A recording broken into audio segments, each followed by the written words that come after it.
예, 연이어서 계속 방송을 찍습니다. 예, 그래서 뭐 시청해주시는 모든 분들 안녕하세요라는 인사를 드리기가 사실 살짝 어색하네요. 아무튼 예.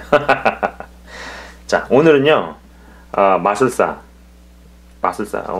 얘기를 할 거예요. 예, 마술사 시몬, 그리고 또 마술사 이름이 바예수예요. 바예수.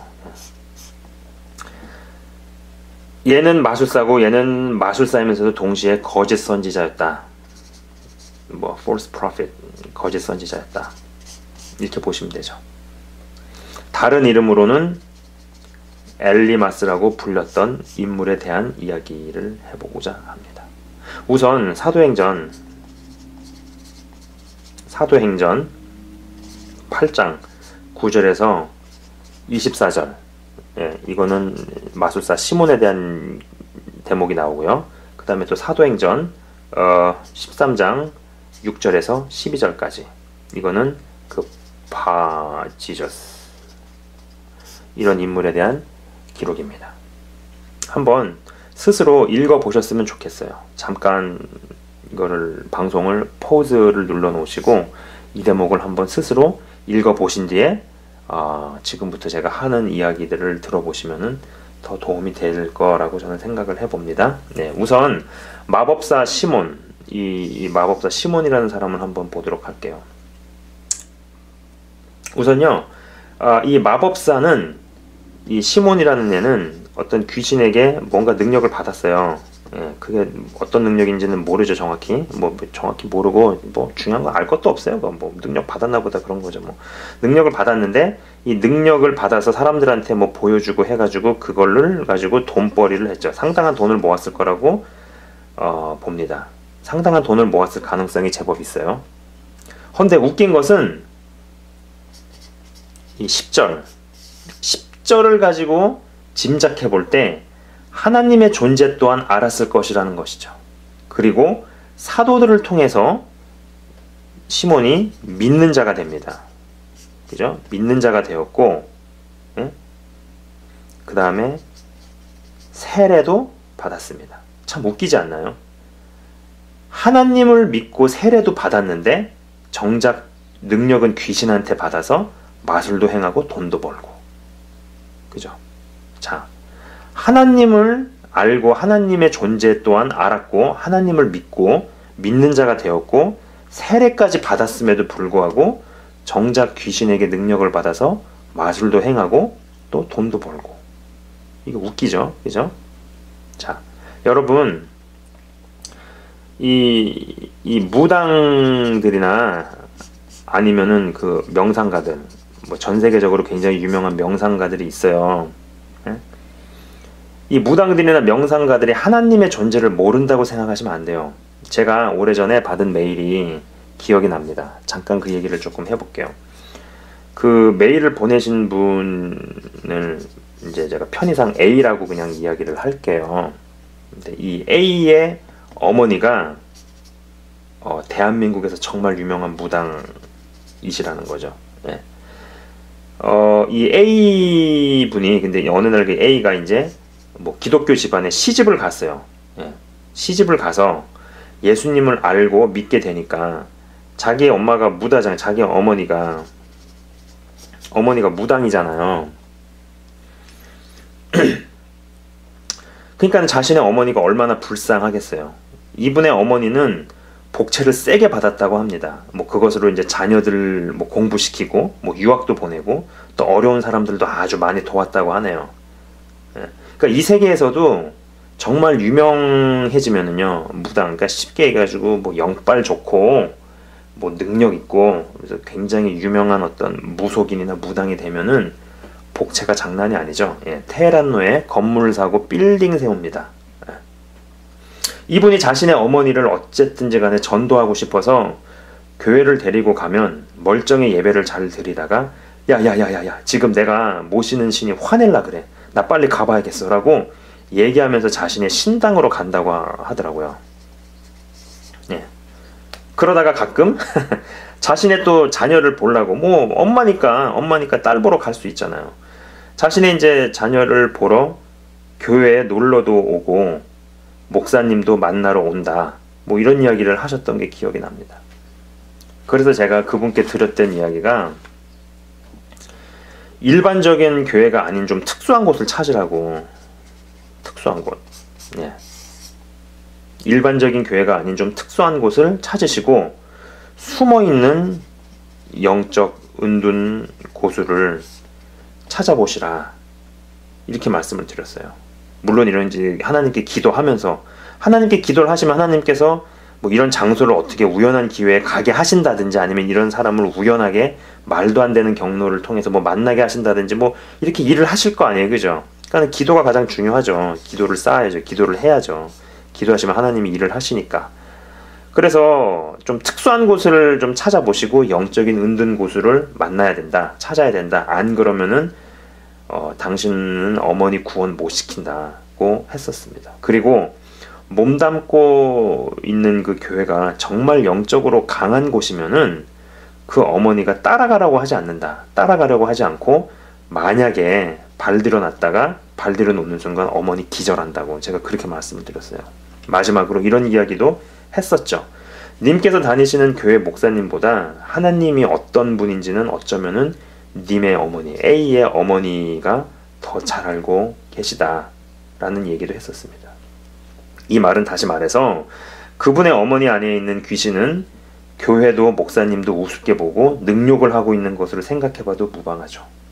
일반적인 불신자는 하나님을 몰라서 못 믿는다라고 치더라도 이런 경우는요, 하나님을 알고도 믿을 수가 없으니 정말 불쌍하고 딱한 케이스이죠.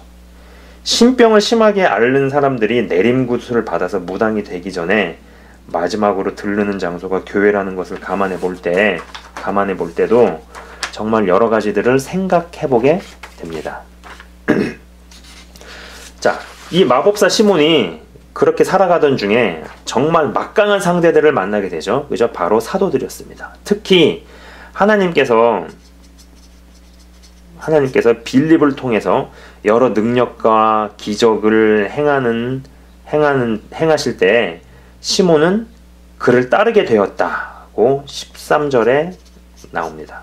자신도 영적인 세계를 알고 영적인 능력이 있었기에 그 근원이 어디서 왔을 거라는 것을 어느 정도는 알지 않았을까라고 생각을 해봅니다. 근데 이제 중요한 게 이거예요. 근데 18절에서 사도들이 안수할 때 성령이 임하는 것을 보고 저거다 싶었고 이것을 돈 주고 사려 하죠. 예. 돈. 시몬에게는 사도들이 안수를 줄 때 성령이 임하는 것을 일종의 돈을 주고 구입할 수 있는 능력으로 생각했다라는 것입니다. 여기에서 시몬에게 어떠한 영이 크게 자리를 잡고 있는지 얼핏 짐작해 볼 수 있습니다.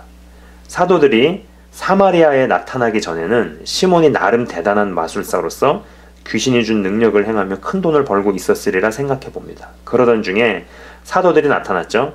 본능적으로 직관적으로 자신의 영과는 출처도 다르고 차원이 다르다는 것을 시몬이 알았을 겁니다. 그런데 20절에서 23절을 읽어볼 때 해보게 되는 생각은 어쩌면 마술사 시몬은 하나님의 존재를 알았지만 하나님의 방법이 아닌 자신의 방법으로 다른 신들을 부른 것이 아니었을까 하는 겁니다. 쓰디쓴 질투심과 죄에 사로잡혀 있어서 하나님을 찾고자 했고 또 하나님을 제대로 만날 기회도 있었지만 자신의 악한 생각들로 영적 세계를 탐구하고 탐험하다가 어떤 능력들을 체험하고 경험하다가 결국 강력한 이 만몬의 영, 강력한 만몬의 영에게 붙잡혀버린 것은 아닐까 싶습니다. 베드로가 하나님의 선물을 돈 주고 사려느냐 네 돈과 함께 망할지어다 라고 이야기를 하니까 시몬은 즉각 그러한 일이 일어나지 않도록 기도해달라고 반응을 하죠. 벌써 이 대화에서 베드로는 다 받고 알아버린 것이죠. 자, 그 다음에 그 이후에 이 마법사 시몬은 어떻게 됐을까요? 그 센 무당들이나 세계적인 명상가들이 기도를 하다가 영적 체험을 하고 온갖 신비한 것을 듣거나 보면은 그들도 제자 훈련, 이게 그들도 그런 사람들도 제자들이 많아요. 예. 그러니까 그런 사람들도 그런 센 무당들이나 세계적인 명상가들도 제자들이 많은데 그 제자 훈련을 할 때 사람들에게 하나님 얘기를 한다라는 거예요. 하나님 얘기 한다니까요. 안 할 것 같죠? 해요. 걔네들도 하나님을 알아요. 예. 하나님 이야기를 한다라는 겁니다. 허나 하나님이 계시지만 그분은 너가 완전 자유롭게 받아 누리길 원한다고 이야기하죠. 쉽게 이야기해서 하나님이 최고의 신이고 살아계신 것은 맞다. 그건 진리다. 나도 인정한다. 그거 맞다. 맞지만 네 인생의 주인은 너다. 이렇게 가르친다라는 거죠. 네 인생의 주인은 너고 하나님과 상관없이 살아라. 는 식으로 가르친다는 겁니다. 마법사 시몬은 하나님을 알았지만 결국 자기 인생의 주인으로 완전히 전락해버린 케이스였죠. 자기 인생의 주인은 나다 라는 어떤 그런 케이스로 완전히 전락해버린 케이스였고요. 또 그리고 그렇게 될 수 있는 것을 강력한 이 만몬의 영이 돕고 있었던 케이스라고 보면은 맞습니다. 자, 두 번째로는 아까 말씀드린 이름이 또 바지저스가 뭐야, 참나. 아무튼 이 두 번째로는요, 유대인 마법사인 바지저스입니다. 바지저스. 다른 이름으로는 뭐 엘리마스. 제가 갖고 있는 영어 성경에는 이렇게 나옵니다. 엘리마스인데 일단 자신의 이름이 바지저스인 게 웃기죠. 그죠? 여러분 이거 웃기지 않으세요? 여기에서 그러니까는 이렇게 유사 예수님, 뭐 자칭 예수라고 해봅시다. 내가 예수다라고 하는 애들은요, 전에도 있었고 지금도 있고 앞으로도 있을 거라는 것을 요것만 봐도 다 알 수 있죠. 그죠? 한 가지 재밌는 것은요, 이 엘리마스라는 마법사는 지적인 사람에게 연결되어 있었고 어떤 깨달음과 가르침을 주는 것으로 사람을 현혹하고 속이는 사람이었다라는 겁니다. 그러니까 첫 번째 이 시몬의 케이스는 딱 대표적으로 요약이 되는 거 한 단어가 돈이잖아요. 돈. 그죠? 그러나 이 두 번째 케이스의 엘리마스는요, 한 단어로 요약되는 게 뭐냐면 지식이었어요. 지식. 그죠? 이 시몬 이 케이스는 결국은 한 단어로 요약되는 게 돈이고 이 엘리마스는 한 단어로 요약해 볼 수 있는 게 지식이라는 겁니다. 아마 대단히 머리가 좋고 공부도 많이 했고 나름 똑똑했을 거라고 봅니다. 하지만 그와 엮이면은 절대로 복음으로 연결이 안 되는 거죠. 뭐 어떤 이렇게 생각해 볼 수 있어요. 뭐 어떤 진화론자 아니면은 인본주의자 아니면은 무신론자. 여러분 이 진화론자의 거장들 아니면 인본주의자의 거장들 무신론자의 거장들 머리가 비상하죠. 천재들이죠. 예. 근데 그 사람들한테 영향을 계속 받다 보면은요, 결국은 하나님께 이를 수 없게 되죠. 이거는 여러분들도 부인을 못 하실 거예요. 그죠? 자, 흔히 무당들을 이렇게 분류할 때 학습무, 오늘 이런 얘기가 나오네요. 아무튼 학습무, 강신무, 세습무 이렇게 세 가지 줄기를 가지고 분류를 합니다. 셋으로 나누는 거. 우선 이 세습무는요, 말 그대로 이제 집안 대대로 물려받는 거예요. 집안 대대로 어떤 대물림 돼서 내려오는 거죠. 마치 구약의 선지자 집안이 대물림 되듯이 이것도 좀 비슷해요. 그죠? 그리고 두 번째는요, 이 학습무입니다. 학습무당은요, 뭐 역학, 철학, 관상, 무슨 여러 학문들, 그거에 관련된 어떤 학문들, 귀신의 일을 하는데 필요한 온갖 지식을 배워서 무당이 되는 거죠. 이것도 주의 종이 신학교에 가서 배우는 것과 좀 비슷하죠? 그죠? 그 다음에 세 번째는 강신무예요. 말 그대로 악한 영이 사람을 점지해서 강제적으로 임해버리는 거죠. 이것도 성령의 역사를 특이할 정도로 세게 경험을 해서 받는 것과 좀 비슷하죠. 그죠? 이러한 것을 보면은요, 이 짝퉁들이 얼마나 오리지널을 아주 그럴싸하게 카피하는지 알 수 있죠. 자, 보통은 이 세 가지가 골고루 섞여 있지만은 그래도 대표적 특징이 하나씩 하나씩 나타나죠. 그죠? 얘도 이 시몬의 케이스도 이 세 가지가 섞여 있어.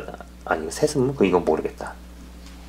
하지만 어떤 이 두 가지 요소들이 섞여 있었을 거라고 봐도 되고, 그죠? 이거는 두 가지 요소들이 섞여 있었지만은 이 학습무당의 성격이 더 강했다 이렇게 볼 수 있는 거잖아요. 그죠? 자, 이 무당한테는요, 이 바지저스라는 이 마법사에게는 지식이라는 나름 대단한 어떤 영업 무기가 있었습니다. 대표적인 어떤 학습무당이었다라고 볼 수 있죠. 근데 그날은 아주 일진이 사나운 날이었어요. 하필이면 바울 형님을 만난 거죠. 결국 지식이 흡수되던 주요 통로였던 눈이 멀어버렸죠. 저는 이 엘리마스라는 마법사는 지금으로 치면은 진화론이나 인본주의 혹은 무신론의 어떤 거장들, 거두들, 두목들에 해당하는 세계적인 학자나 어떤 오피니언 리더에 해당하는 인물이지 않았을까 생각해 봅니다. 이 마법사가 눈이 멀어버리는 바람에 거기서 이제 영어 단어 이제 영어로 읽었던데 이 거버너라고 나오는데 그 총독일 거야 아마. 그 총독이 예수를 믿게 되죠. 그죠? 이 마법사는 그 이후로 어떻게 됐을까요? 눈이 멀은 이후로 어떻게 되었을까요? 사실 이 마법사 시몬이나 이 마법사 이 엘리마스나 그들의 최후가 어떻게 되었을까? 조금 궁금은 해지긴 하지만 근데 왠지 그리 좋을 것 같지는 않다라는 지극히 개인적인 생각을 가지고 있네요. 하나님의 일을 하는 데 있어서 영적으로 누군가를 살려내기 위해서 이러한 종류의 영적인 어떤 전쟁은 부지기수라는 거. 부지기수라는 겁니다. 부디 여러 면으로 또 혹은 또 다각도에서 제대로 준비되셔서 베드로처럼 바울처럼 악한 영의 통로로 쓰이는 사람들을 제압해내는 한 분 한 분 다 되시길 주의 이름으로 축원합니다. 네. 시청해주셔서 감사합니다.